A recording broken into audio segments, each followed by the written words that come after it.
अस्सलाम वालेकुम वरहमतुल्लाहि वबरकातुहू। दोस्तों आउं अली हसन अब्बासी आहियां। जेकर मुंहिंजो चैनल पहिरियों दफ़ो ॾिसी ॿुधी रहिया आहियो त बराए महिरबानी मुंहिंजे चैनल खे सब्सक्राइब कंदा, बेल आइकन खे क्लिक कंदा। जेकर मुंहिंजी ऑडियो पसंदि अचे त उनखे लाइक कंदा ऐं कमेंट बॉक्स में पंहिंजी राय खां आगाह कंदा। किताब जो नालो आहे ख्वाब नगर ताज़ियतनामा, मुसनिफ़ महमूद मुग़ल, छपींदड़ अमरता पब्लिकेशन, अमरता छापघर हैदराबाद सिंध, छपाईंदड़ ढोल फ़कीर फाउंडेशन सिंध। छापो 1 जनवरी 2023 ईस्वी। समाज सुधारक साईं ख़ान मोहम्मद पंवर। असीं अवां जा थोराइता आहियूं। कॉलोनी ऑफिस अञा ताईं अवां खे विसारे न सघी आहे पंवर साहब। हाणे वक़्तु बदिलिजी वियो आहे। उन दौर जा लॻायल ॿूटा हाणे वॾा वण बणिजी चुका आहिनि। लान जो गाहु सवें दफ़ा कटिजी चुको आहे। ॿाहिरि मार्केट मुकमिल आहे ऐं गॾोगॾु उन जे साम्हूं बि अनेक दुकान खुली विया आहिनि। हाणे हिते धोबी, दर्ज़ी, पकोड़ाई ऐं ॿिया अनेक महिनत मज़दूरी कंदड़ वजूद पंहिंजे पघर जी ख़ुशबू महसूस करे सघनि था। उन ऑफिस जो पंहिंजो मुकमिल माज़ी आहे। उन में सिंध यूनिवर्सिटी कॉलोनीअ जे ईंदड़ ॾींहंनि लाइ हर बाला अमलदार तयारी कई हूंदी ऐं पोइ पंहिंजे ख्वाब खे साबिया थींदे ॾिठो हूंदाई। जे हयातीअ खेसि मोहलत ॾिनी हूंदी ऐं जे मौलाए कुल हीलनि वसीलनि जे हिन जहान में संदसि भरपूर मदद कई हूंदी त। ऐं साईं पंवर साहब धणी जलशान अव्हां जी बि त भरपूर मदद थिए कई न। तॾहिं त उन कॉलोनी ऑफिस में हिकु नंढड़ो अमलदार, हिकु टेलीफोन अटेंडेंट, उन ई साॻिए इदारे जे हिकु अहम शुबे सहाफ़त जो जेको दौरे जदीद में मास कम्युनिकेशन्स सॾिजे थो, बानी चेयरमैन बणिजे थो ऐं दुनिया खेसि मोहतरम ख़ान मोहम्मद पंवर जे नाले सां सुञाणे थी। मौला महिरबान आहे। हू अज़ल खां अबद जे रस्तनि जो ख़ालिक ऐं मालिक आहे। इज़त, जाहो, हशम, मालो दौलत, मान ऐं शान सभु उन वटां अचनि था ऐं उहो ई संदसि मिसालनि मां भलीअ भत परूड़िजे थो त हू जंहिंखे चाहे उहो सभु अता करे ऐं ख़ुदा न ख़ास्ता जंहिंखां चाहे उहो सभु खसे वठे। माण्हू त ख्वाब ॾिसे थो ऐं उन्हनि ख्वाब लाइ ई हिकु नौजवान 70 जे ॾहाके में हिकु नंढड़ी नौकिरीअ जे हने ते सवार थियो हो ऐं उन्हनि संजन खेसि हिकु नंढड़े ग्रेड ते भर्ती करायो जिते संदसि नौकिरी कॉलोनीअ जे अकेले फ़ोन खे ॿुधणु ऐं फ़ोन वारे खे नियापो करणु या वञी खेसि घरां वठी घुराइणु हूंदी हुई। पंहिंजे सुभाउ सां त हिन घणनि जे दिलि में घर कयो, पर जंहिं ॻाल्हि सभिनी खे हैरान परेशान कयो सो संदसि मुताले जो शौक़ु हूंदो। टेलीफोन जी बेल वॼे त किताब तां निगाह हटंदी हुई, नोट्स तयारु थियणु बंदि थींदा हुआ, कॉल रिसीव थींदी हुई, नियापो नोट थींदो या वरी साहिब कॉल खे सॾाइणो हुजे त खुलियल किताब में निशानी तौरु पेंसिल ॾेई सॾु करे अचिबो। गुफ़्तगू मुकमिल थियण खां पोइ महिरबान रवानो त ख़िदमत गुज़ार वरी पंहिंजी किर्त ते यानी किताब मां पेंसिल निकिरंदी हुई ऐं कागज़नि जे ज़मीन ते अखरनि जी चांड्रोकी विखरी वेंदी हुई। उहो ई ज़मानो हूंदो हो पंवर साहब जो। असीं कॉलोनी ऑफिस जे भित में लॻियल ॼारीअ मां अव्हां खे लिकी लिकी ॾिसंदा हुआसीं। अव्हां जे इल्म जो ज़ौक़ु मोहींदड़ हूंदो ऐं जवाबु ॾियण जी कुवत बेमिसाल। हिकु भेरे तव्हांजी ऑफिसर पुछो, का फ़ोन त न आई न ख़ातून? अव्हां किताब तां निगाह न हटाई, कंद नहकार में लोॾियो ऐं उहा अदा शायदि खेसि पसंदि न आई हुई ऐं पोइ अलाए केतिरा ॾींहं तव्हां नज़र न आया हुआ।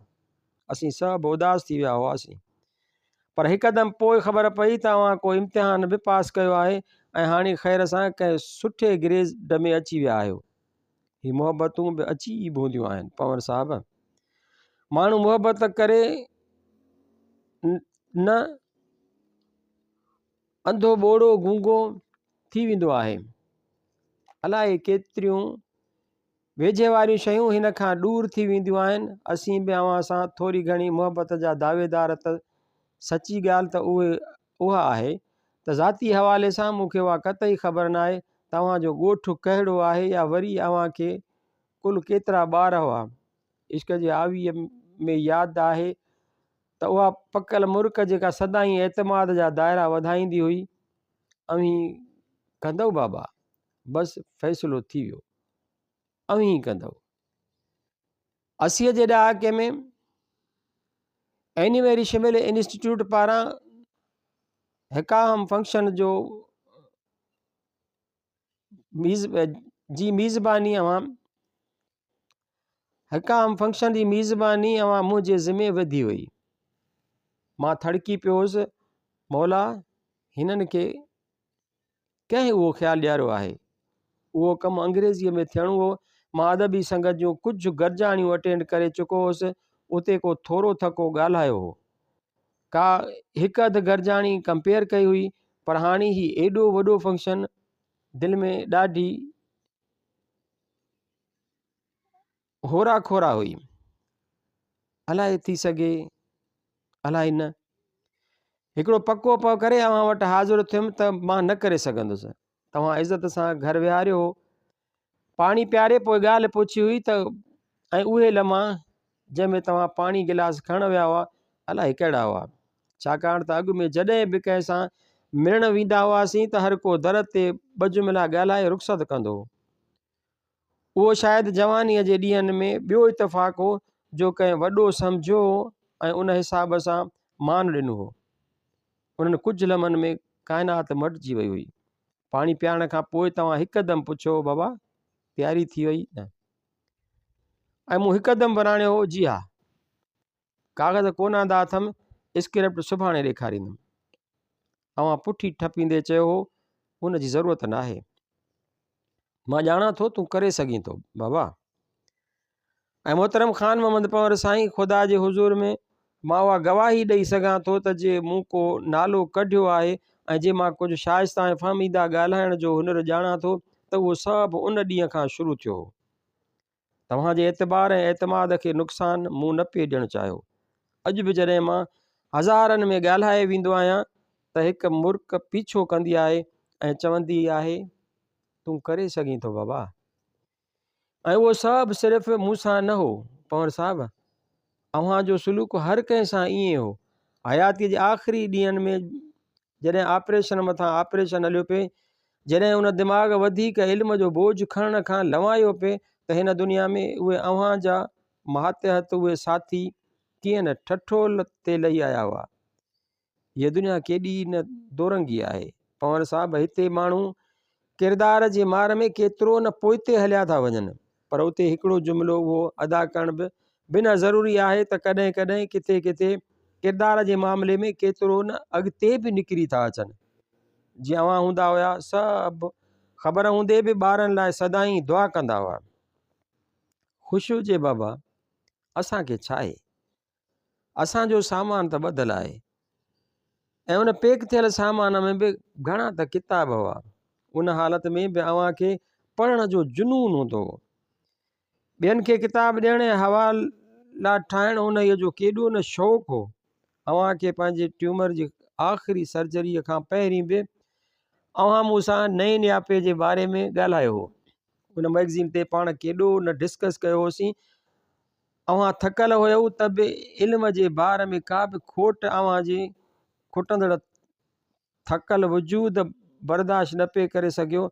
ऐं ताज़ियानू उन ॾींहं ते उहो बि लॻो हो त तव्हांजे घरां ॿाहिरि निकितो होसि त इल्म अबद जे खानवादे जो हिकु वॾो चिराग मिलियो हो ऐं पुछियो हुयई, कीअं आहे तुंहिंजो उहो बानी चेयरमैन? जवाबु तॾहिं बि कोन हो, जवाबु अॼु बि कोन्हे। सिंध यूनिवर्सिटीअ जे स्टेशन जे भर वारे क़ब्रिस्तान में आरामी अथई। अव्हां खे 6 वरह थी विया आहिनि। वक़्तु उहो फ़ासिलो वधाईंदो ई रहंदो। सालनि जा ॻाणेटा चढ़ंदा रहंदा। जिन खां अव्हां जो ओज बर्दाश्त न थियो से बि आरामी आहिनि, ऐं जेके अव्हां जी महिनतुनि जा मदाह आहिनि उन्हनि खे बि हिकु ॾींहुं लेटणो आहे।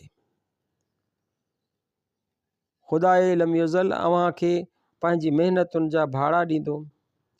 ॻोठ सुधार खां वठी ॿियनि अहम अवामी इदारनि में अव्हां जूं ख़िदमतूं यकीननि कॾहिं बि विसरी नथियूं सघनि।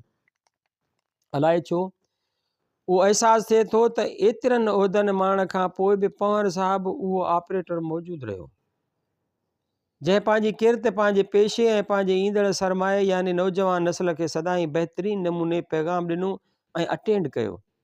असीं अव्हां जा थोराइता रहंदासीं। उहा ॿी ॻाल्हि आहे त असां मां हाणे कंहिंखे बि उहो हुनर ईअं नथो अचे जीअं अव्हां खे ईंदो हो।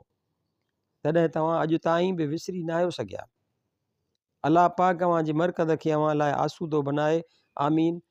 छपियल जुमू 27 मई 2005 ईस्वी। किलार नेट नवाज़ उस्ताद इमाम बख्श बि मोकिलायो।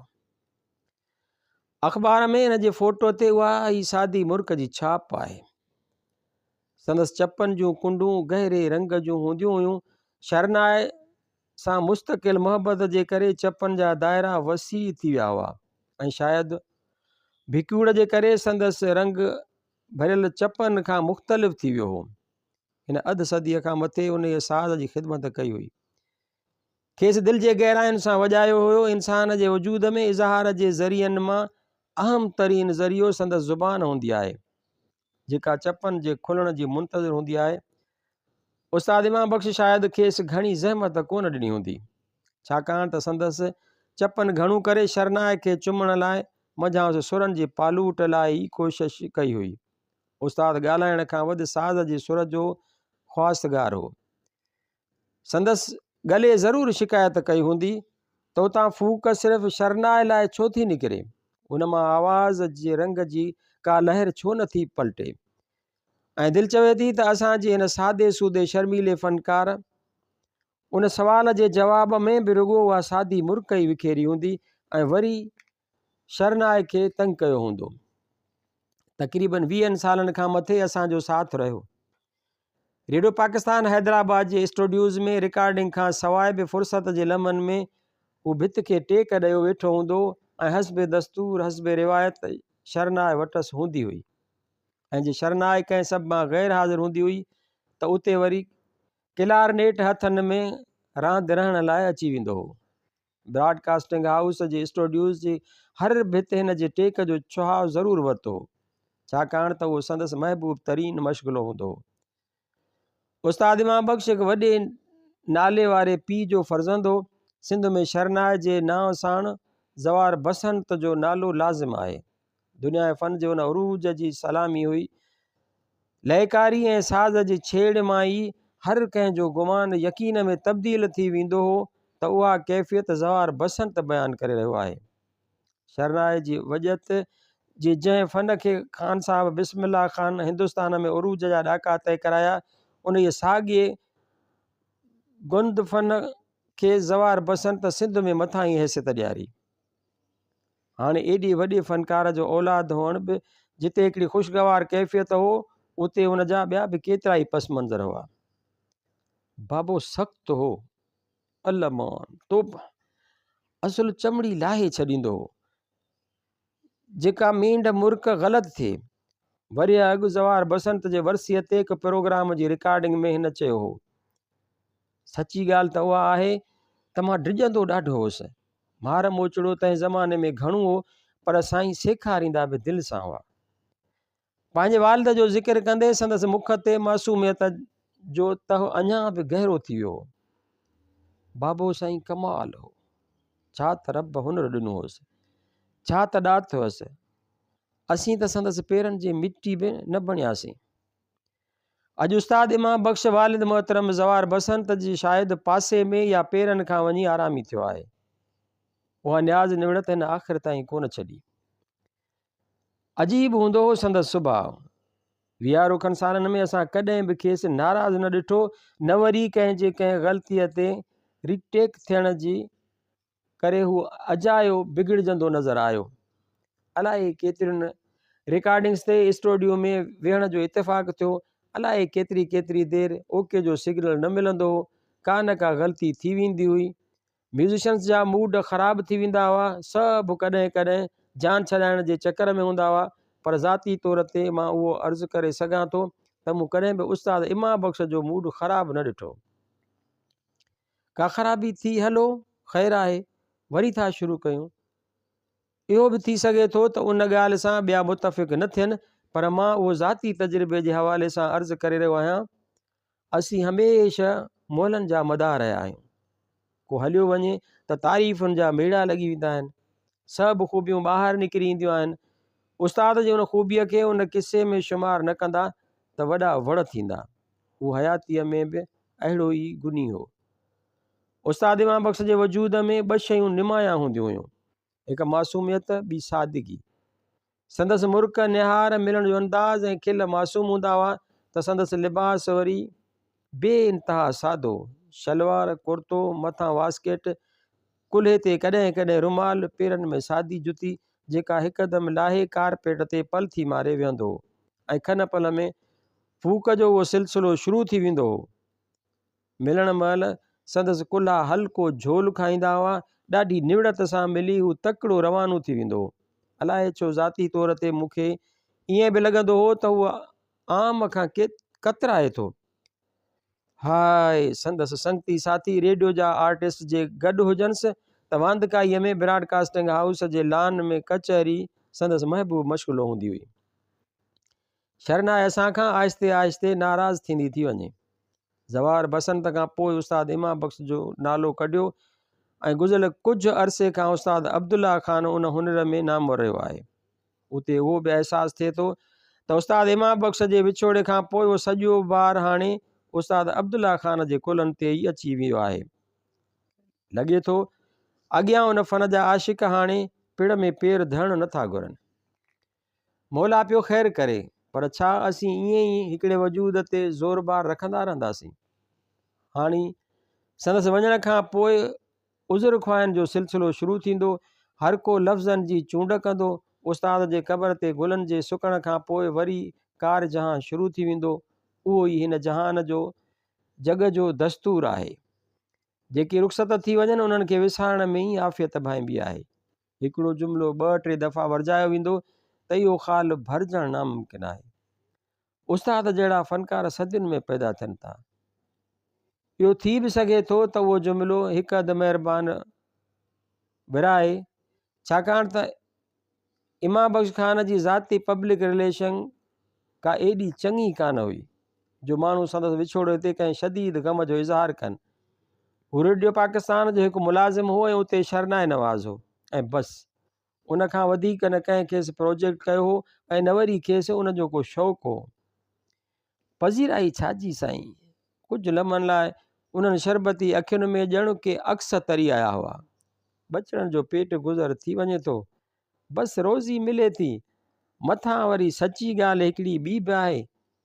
हिन अखि मिचकाई हुई ऐं ज़ोर सां खिलियो। पाण खे अहिड़ा ट्रिक साठ बि कोन था अचनि। वटे ते नालो ई ॼण कोन्हे लिखियलु। खांसि इंटरव्यू कयो हुउमि त हू ॼण खिली पियो हो।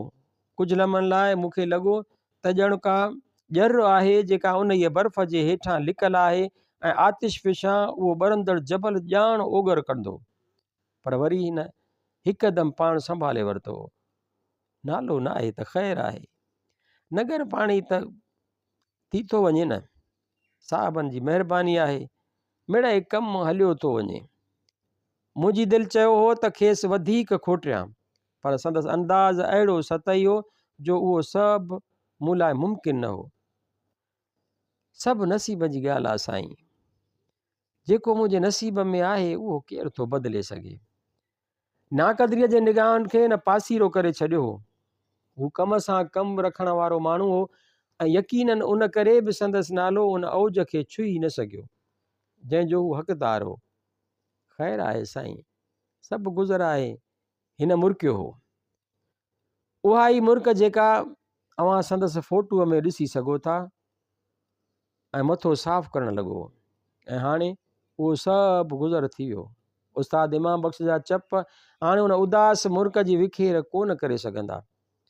संदसि निगाह शिकायत, ख़ुशी, रंज ऐं उदासीअ जे कंहिं बि कैफ़ियत जो इज़हार कोन कंदी। मिटीअ जे मणनि हेठि लथल वजूद हाणे कॾहिं बि शरनाए खे चुमे कोन सघंदो। असीं त सभु उदास आहियूं ई आहियूं। उन शरनाए जो अलाए कहिड़ो हाल आहे जंहिंसां हू एतिरी मोहबत कंदो। अज़ीज़ाने मन, जे उहा शिकायत रहे थी त असीं वियलनि जो ज़िक्र नथा कयूं, रुख़सत थींदड़नि लाइ ताज़ियतनामा पेश नथा कयूं, पर जे शिकायत कंदे उहो गौर कयो वञे त वींदड़नि जी लिस्ट धड़ाधड़ तयारु थिए पई, त लफ़्ज़नि जो हुनर ग़ाइबु रहे थो। अञा AR बलोच साहब खे ॾहाको खनि ॾींहं मस थिया आहिनि त उस्ताद इमाम बख़्श मोकिलायो आहे। हाणे कंहिं लाइ लिखी कंहिं लाइ लिखिजे। उस्ताद इमाम बख़्श अव्हांखे ट्रिक साठ बि न ईंदा हुआ ऐं अव्हां उन्हनि जे आधार ते का अज़ीम शान शोहरत बि न माणी। पर यकीन ॼाणो जिन खे फ़न जी थोरी घणी ख़बर आहे उहे अव्हां जी जुदाईअ ते रंजीदा आहिनि। उन्हनि जे वजूद जे वटे ते अव्हांजो नालो रहिजी वियो आहे। छपियल अंगारो 19 जुलाई 2005 ईस्वी। उस्ताद इमाम बख़्श जी तस्वीर जी फ़राहमीअ लाइ अमरता सत रेडियो प्रोड्यूसर जिब्रान ज़ेब जो शुक्रगुज़ार आहे।